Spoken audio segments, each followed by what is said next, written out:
This is the 2021 Cadillac XT6 Sport all-wheel drive, but you can think of it as the three-row Cadillac SUV that is not an Escalade. It's smaller, it costs less, it's based on a car platform as opposed to a truck chassis, but is it any good? Let's find out.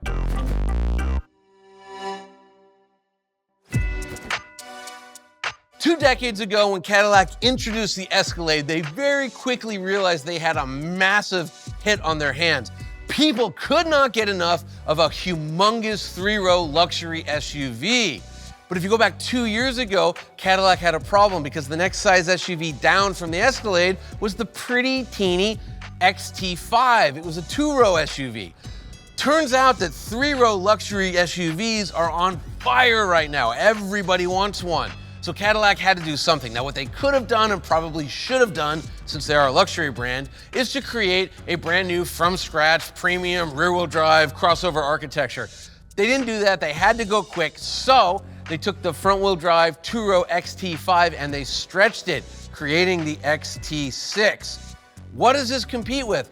All sorts of stuff, but primarily you have the Lincoln Aviator, the Acura MDX, and the Volvo XC90. Okay, I'd like you to right now pause this video and Google two cars for me. The Cadillac El Mirage concept and the Cadillac Escalade concept. I always say it's hard to make an SUV look good. I think Cadillac nailed it. I find this to be an incredibly handsome three-row people mover. Starting up front, it's a great looking face. Look at that blacked out grille. Look at that cool new Cadillac badge. It's got the vertical Cadillac lighting signature. That's very cool. Tires are a little chintzy. I'd like more aggressive, thinner tires on this, but then, the wheels are nice. Coming down the side, just handsome, just a good looking SUV. Reminds me a lot of Volvo's design, which is great. I love that they've blacked out the trim here. Black roof rails, you come out back, everything looks good. The only thing that drives me crazy is that 400. Somebody at Cadillac decided it would be a great idea to badge their cars with an approximation of the torque output in Newton meters, and that would appeal to Americans. As wonderful as the exterior of the Cadillac XT6 is, the interior is a bit of a letdown, both in terms of design and materials, and we'll start with both really. The central focus of the cabin is this gold-tinted carbon fiber. It's just sort of out of place here. I don't know, it's okay. There's some here, there's some on the doors. Then there's there's some Alcantara right here for some reason, and then it's covered by some leather, but then there's some fake leather right here. There's some fake leather right here. It's rubber with, you can see the fake stitching, and it's like, pick one or the other. Hopefully, since it's a Cadillac, they'll pick real leather, but it's just weird to have the mixed materials like that. You see that also with the switchgear, like these buttons here, the mirror controls. You would find those on a Chevy or a Buick or a GMC. It's a Cadillac. It's supposed to be better, so that's a bit off-putting. Then you have CUE, Cadillac User Experience. It's the latest version. It's okay, it's not great. They did this weird thing where they laid the screen back in this car like 25 degrees. So if you're driving, it's easy to touch the bottom of the screen. It's more difficult to touch the top. So you gotta lean forward to use the top row of buttons. I don't know, just strange. Aesthetically, it's kind of whatever looking. At least it finally has a volume knob. They put it here, just like Audi's been doing for a long time now. I wish it was better. And if you were to get into a Mercedes GLS, wow, that's a really nice modern screen. This is essentially a brand new vehicle, and CUE just kind of isn't. It is a three-row crossover, so there's plenty of room up here in the front seat. The middle row's good as well. Rear seat, it's really for children only. However, should you fold both rows down, you can haul a lot of stuff with this Cadillac. As far as performance goes, let's go back to what I said about how Cadillac woulda, coulda, shoulda put this thing on some rear-wheel drive architecture. Even though it is called the Sport all-wheel drive, it's a front-wheel drive base platform. And what that means is you're stuck with a front-wheel drive transmission. We'll get back to that in a second.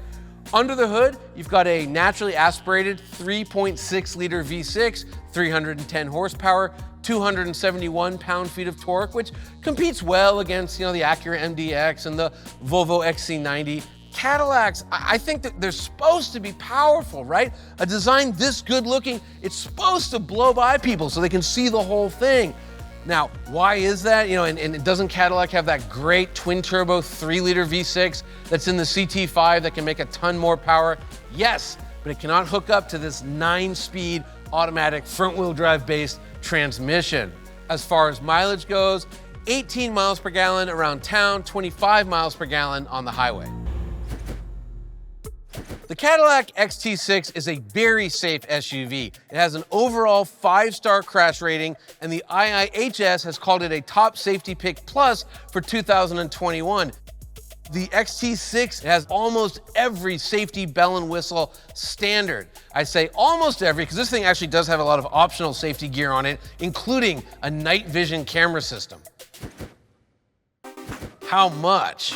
Well, there is a front-wheel drive only 2-liter turbo 4-cylinder version of the XT6 that's in the $49,000 neighborhood, but we're not talking about that thing. We're talking about the sport all-wheel drive XT6, and this vehicle begins life at over $58,000, which is great if you're cross-shopping the Acura MDX because there's less than $100 between those two 3-rows.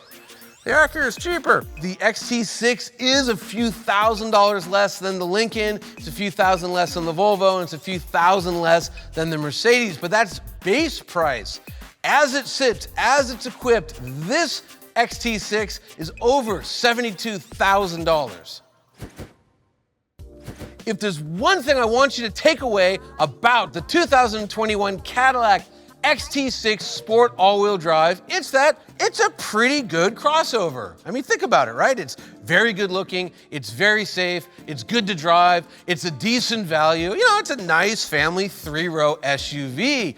The problem with it is the badge, right? Good enough is never gonna be good enough. This is a Cadillac. You can't be the standard of the world if you're not even the standard of the segment. For the same money, the competition can sell you a better SUV. Besides, for just a few $1,000s more, you could be driving an Escalade, a real Cadillac. To see vehicle rankings and a complete buyer's guide, please visit motortrend.com/cars.